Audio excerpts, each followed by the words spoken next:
আজকে আমরা আরো 3টে বাড়ির প্রজেক্টে সই করে দিয়েছি। খুব তাড়াতাড়ি বাড়ি তৈরি হয়ে যাবে। আপনি একদম চিন্তা করবেন না স্যার, আমি সব খেয়াল রাখবো, কোনো প্রকার বেআইনি হতে দেব না। আসলে কি বলুন তো, গ্রামের দিকে মাটির বাড়ির সংখ্যা অনেকটাই বেশি। একদিন ফিল্ডে বেরিয়ে দেখতে হবে যে কতদূর কাজ হচ্ছে। হ্যাঁ স্যার, আমি সব দেখে নেব। অরুণ পঞ্চায়েতের উচ্চ পদস্থ এক কর্মচারী। গ্রামে গ্রামে এখন এক নতুন প্রকল্প চালু হয়েছে। যাদের মাটির বাড়ি আছে তাদের পাকা বাড়ি করে দেওয়া হচ্ছে। অরুণ এই সরকারি প্রকল্পের এক উচ্চ পদস্থ কর্মী হিসেবে যুক্ত হয়েছে। 25 বছরের এই যুবক অত্যন্ত নম্র, ভদ্র এবং সৎ। এই জায়গাটা তো বেশ নির্জন। কতটা রাস্তা এলাম, আশেপাশে কোনো ঘরবাড়ি নেই, একটা আলোর ব্যবস্থাও নেই। একটা চিঠি লিখে দেখছি, জানাতে হবে।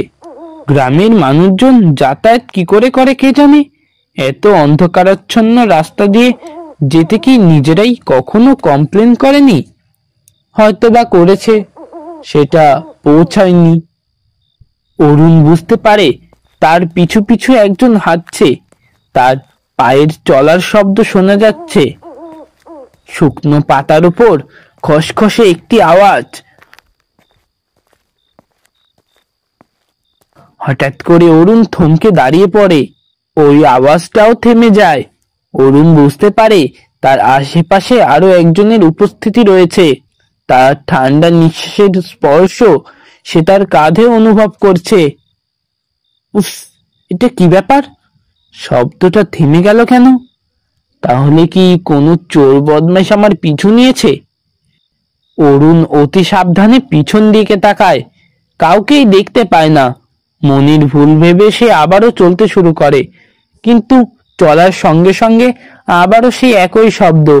এবার অরুণ পিছন ফিরে তাকায়, কিন্তু অন্ধকারে কিছুই দেখতে পায় না।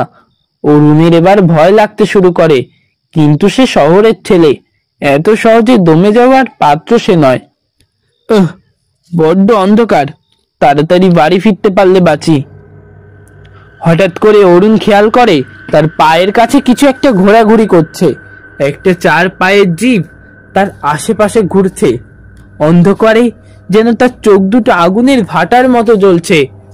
অরুণ ভালোভাবে লক্ষ্য করে দেখে একটি কুকুর, এবং কুকুরটিকে দেখে অরুণ অনেকটা আশ্বস্ত হয়। সে হেসে বলে ওঠে, যা, এই ব্যাপার, আমি শুধু শুধুই ভয় পাচ্ছিলাম।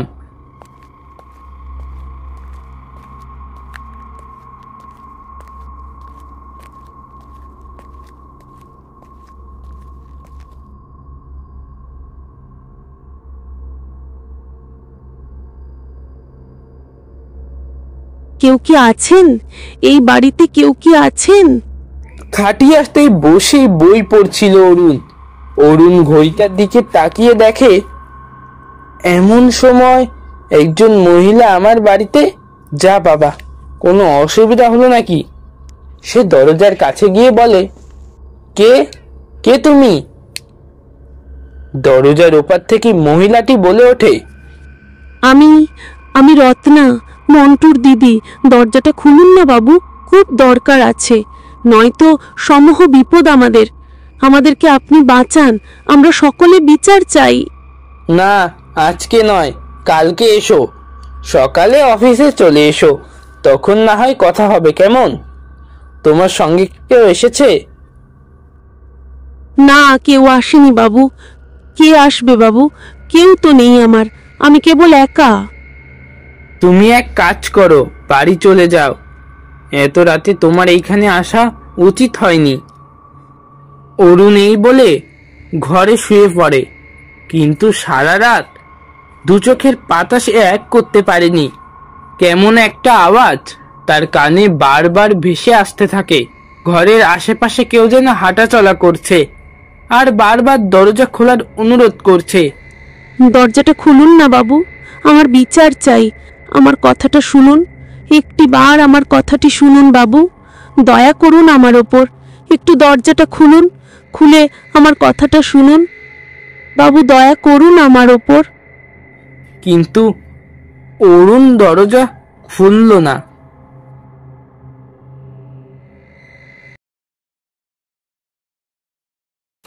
জ্যৈষ্ঠ মাসের প্রথম সপ্তাহ, 3 দিন ধরে এক নাগাড়ে বৃষ্টি হচ্ছে।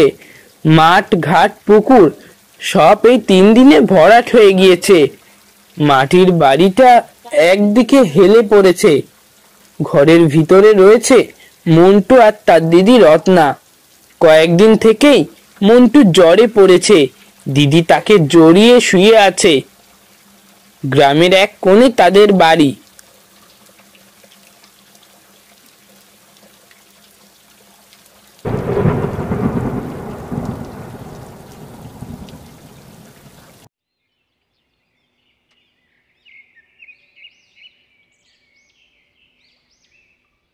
হায় হায় হায় রে, এই বিপদটা রাতেই ঘটতে হলো। আমরা তো কেউ ঝড়ের মধ্যে বুঝতেই পারিনি। বাড়িটা চাপা করি মনে হয় দুজনে, কি কষ্টটাই না পেয়েছে। খুব দুঃখের ব্যাপার। খুব কষ্ট পেয়ে মারা গেছে। আসলে প্রকৃতির কাছে আমরা সকলেই যে বড্ড অসহায়, কি আর করতে পারি বলো। ঝড় বৃষ্টিতে বাড়িটা পুরোটাই ভেঙে পড়েছে রত্না আর মন্টুর ওপর। তারা দুজনেই ছিল ঘুমন্ত অবস্থায়, তাই কেউ কিচ্ছুটি করতে পারেনি। এই ঘটনা ঘটে যাওয়ার প্রায় 2 মাস হলো। গ্রামের অনেকেই রাতের বেলা ওই ভাঙা বাড়ির ভেতর থেকে কান্নার আওয়াজ শুনতে পায়। অনেকে তো বলে মন্টু আর তার দিদিকে রাতের অন্ধকারে রাস্তাতে কাদা মাখা অবস্থায় ঘুরতে দেখা গিয়েছে।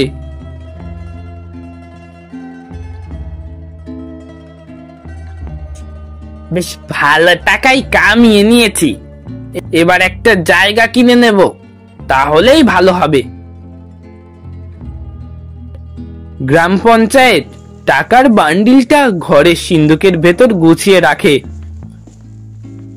হঠাৎ পঞ্চায়েতের মনে হয় দরজার ওপার থেকে কেউ যেন তাকে ডাকছে।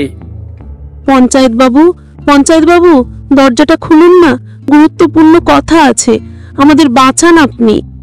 ধুর, এত রাতের বেলা আবার কে এলো? ভালো লাগে না আর। আবার কি দরকার পড়লো কি জানি। পঞ্চায়েত মশাই দরজা খুলে ঘরের বাইরে বেরিয়ে আসেন। কোথাও কাউকে দেখতে না পেয়ে ঘরের ভেতরে প্রবেশ করেন। আর সঙ্গে সঙ্গে তিনি চমকে ওঠেন। তার সামনে দাঁড়িয়ে আছে একটা 18 বছর বয়সী মেয়ে। তার মুখটা খুব চেনা, কিন্তু গায়ে গোটা কাদা লেগে রয়েছে তার। পঞ্চায়েত বাবু, ও পঞ্চায়েত বাবু, আমাদের বাড়িটা কবে করে দেবেন? বাড়িটা যে এবার ভেঙে পড়বে বাবু। পঞ্চায়েত বাবু এই সমস্ত কিছু দেখে অজ্ঞান হয়ে পড়ে যান।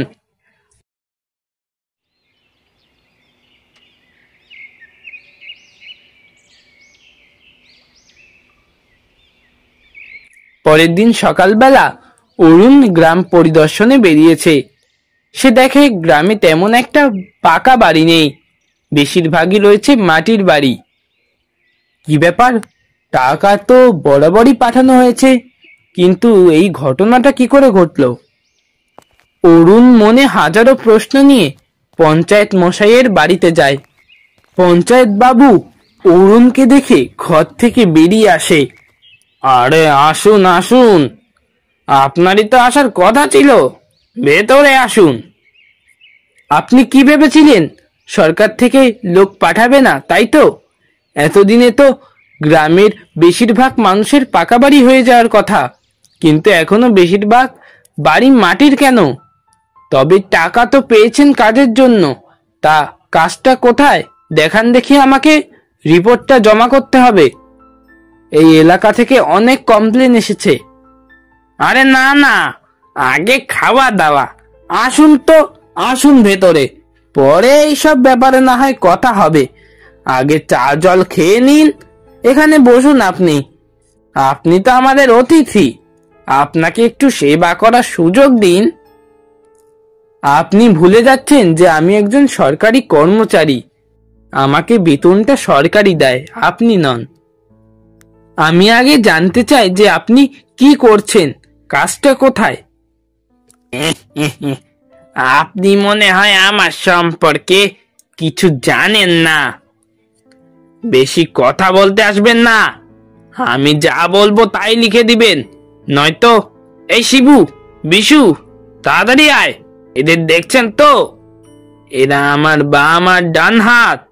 আপনাকে যেটা বলা হচ্ছে সেইটাই লিখে দিবেন। লিখবেন এখানে সকলে পাকা বাড়ি পেয়ে গেছে।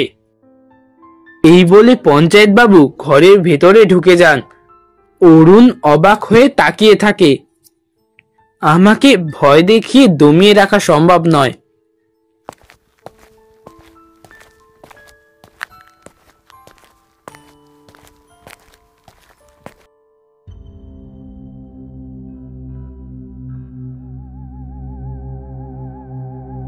কে তুমি? হ্যাঁ, এখানে কি করছো?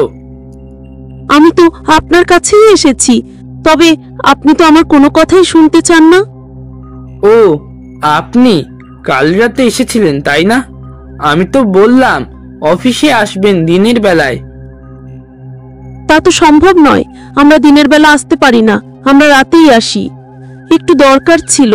আমাদের পাকা বাড়িটা হবে না, ভাইয়ের খুব শরীর খারাপ, মাটির বাড়িটা তো একেবারে হেলে পড়েছে। আরে মশাই, আপনার কি প্রাণের ভয় নেই নাকি? আমি যতটা শুনলাম আপনি নাকি রিপোর্ট অন্যরকম লিখেছেন। আপনাকে যেটা বলেছি সেইটাই লিখবেন কিন্তু, নয়তো এই গ্রাম থেকে দেহটা আর শহরে যাবে না। টাকা লাগলে আমি আপনাকে দিতে পারি, 50% দিতে রাজি আছি। তাহলে সেই রকম রিপোর্ট পাঠিয়ে দিন, টাকাটাও পেয়ে যাবেন হাতে।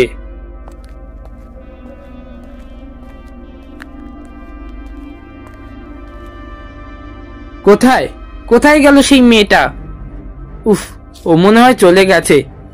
আমি আবার ঘরে যাই, যত সব উটকো ঝামেলা। পঞ্চায়েত বাবু এক মনে রাস্তা দিয়ে যখন যাচ্ছিলেন, তখন তাদের পিছু নিয়েছে একটা ছায়া মূর্তি। কেউ তা বুঝতে পারেনি।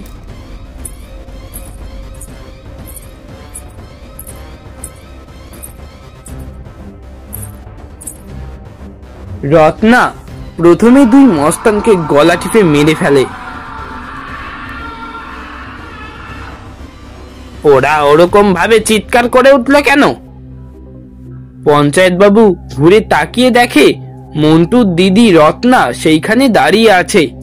তাকে দেখে পঞ্চায়েত বাবু অনেক ভয় পেয়ে যায়।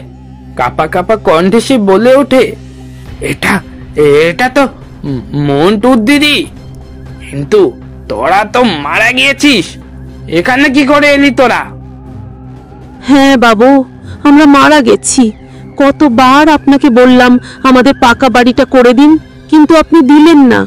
আপনার জন্যই আমি আর আমার ভাই মারা গেছি। আমি তো আপনাকে ছাড়বো না। গলা টিপে মেরে ফেলবো। ছেড়ে দে, ছেড়ে দে আমাকে, আমি কিচ্ছু করিনি, ছেড়ে দে। সিন্ধুকে টাকাগুলো গুজে রেখেছেন না, ওই টাকা দিয়ে আমাদের পাকা বাড়ি হবার কথা ছিল। আমি কিচ্ছু জানি না, তোকে না মারা পর্যন্ত আমার শান্তি নেই।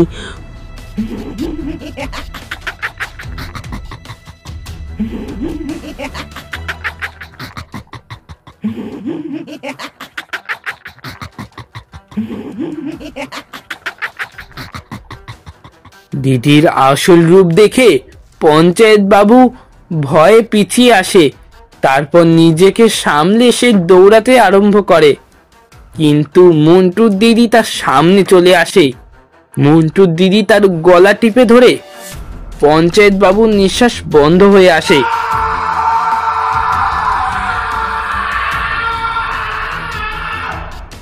অরুণ একজন সৎ কর্মচারী। সে নিজের কাজে কোনো কালেই ফাঁকি দেয়নি। সে এখন ঘরে শুয়ে শুয়ে ভাবছে কি করবে, কারণ সে কখনোই অসৎভাবে কাজ করবে না। কিন্তু কি করা যেতে পারে এখন? ঠিক এমন সময় আবারও কেউ যেন দরজায় কড়া নাড়া দেয়।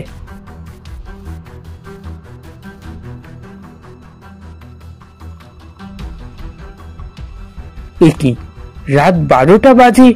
রাত দুপুরে আবার কে এলো রে বাবা? খুলুন, দরজাটা খুলুন। অনেকবার এসেছি, কিন্তু আমার কাজটা হয়নি। আমি কিন্তু দরজা না খুললেও ভেতরে প্রবেশ করব। আরে, সেই মেয়েটার গলা না? মেয়েটার মাথায় কি কোনো গন্ডগোল আছে নাকি? অরুণ মনে মনে হাসে, কিন্তু হঠাৎ করে হেসে দেখে ঘরের ভেতরে সেই কাদামাখা মেয়ে। কি হলো? কিভাবে হলো? আমি তো কিছুই বুঝতে পারছি না। দরজা তো লাগানো, কি করে এলেন আপনি? আপনি তো দরজাটা খুললেন না, তাই আমি ভেতরে প্রবেশ করলাম। কেন আসতে পারবো না? আমি তো এখন মৃত, আমি যেখানে ইচ্ছে যেতে পারি। হ্যাঁ, কিন্তু আমি তো আপনাকে ছাড়বো না। আপনার জন্যই আমাদের এই অবস্থা। আপনারা সরকারি কর্মচারী, আপনাদের উচিত সাধারণ মানুষকে সাহায্য করা, তা না করে সেই টাকা ভোগ করেন। একজনকে শাস্তি দিয়েছি, আরেকজনকে দেবা বাকি, তবেই আমার রাগ কমবে। এবার আপনার পালা। তোদের শাস্তি দিলেই আমার মুক্তি। আমি আমি তো কোনো কিছুই করিনি। আমি তো কারো ক্ষতি করিনি। আপনারা সরকারি কর্মচারী, আপনাদের আর কি যায় আসে? ক্ষতি তো হলো আমাদের। এবার আমি তোকেও ছাড়বো না। প্রকল্পের টাকাগুলো কোথায় রেখেছিস সব বল। আমার হকের টাকা তোরা নিয়ে রেখেছিস যেন তোদের সম্পত্তি। টাকা? কিসের টাকা? না না, তুমি হয়তো কোথাও একটা ভুল করছো। আমি কোনো টাকা নিইনি। তাহলে গ্রামের সকলে কেন মাটির বাড়িতেই পড়ে রয়েছে? পাকা বাড়ি কেন হচ্ছে না? আরে, এইসব দেখার জন্যই তো আমি এখানে এসেছিলাম। তারপরে জানতে পারলাম যে পঞ্চায়েতের ওই লোকটা সুবিধের নয়। ও সম্ভবত তোমাদের সমস্ত টাকা নিজের কাছে রেখে আত্মসাৎ করেছে। আমাকে নকল রিপোর্ট পাঠাতে বলেছে, নয়তো মারার হুমকি পর্যন্ত দিয়েছে আমাকে। নকল রিপোর্ট করে পাঠালে তো আরো টাকা লাভ হবে। তুই তো অনেক টাকা পাবি, তাই না? তার মানে তুই টাকা নিয়ে নকল রিপোর্ট পাঠিয়েছিস। ওকে তো আমি আর বাঁচিয়ে রাখিনি, এবার তোকে শেষ করব, তারপর আমার শান্তি। না না, আমি কোনোভাবেই ওই টাকা নিইনি। আমি কেন টাকা নেব? আমি সৎভাবে কাজ করব। আমি সঠিক রিপোর্টটাই পাঠাবো। আমি সৎ অফিসার একজন। আমার কথা বিশ্বাস করো, কয়েক বছরের মধ্যেই তোমরা সকলেই হয়তো পাকা বাড়ি পেয়ে যাবে। সত্যি শুনে আমি শান্তি পেলাম। আমরা অনেক দিন থেকে একটা পাকা বাড়ির জন্য আবেদন করেছিলাম। বাবা মা মারা যাওয়ার পর আমি আর আমার ভাই একসাথে থাকতাম, কিন্তু ওই শয়তান পঞ্চায়েত কোনো মতে আমাদের পাকা বাড়ি দেয়নি। এক বর্ষার রাতে বাড়ি ভেঙে গিয়ে গায়ের ওপরে পড়ে যায় আর আমরা মারা যাই। আমি কথা দিচ্ছি, তোমাদের মতো কষ্ট পেয়ে এই গ্রামে আর কাউকে থাকতে হবে না।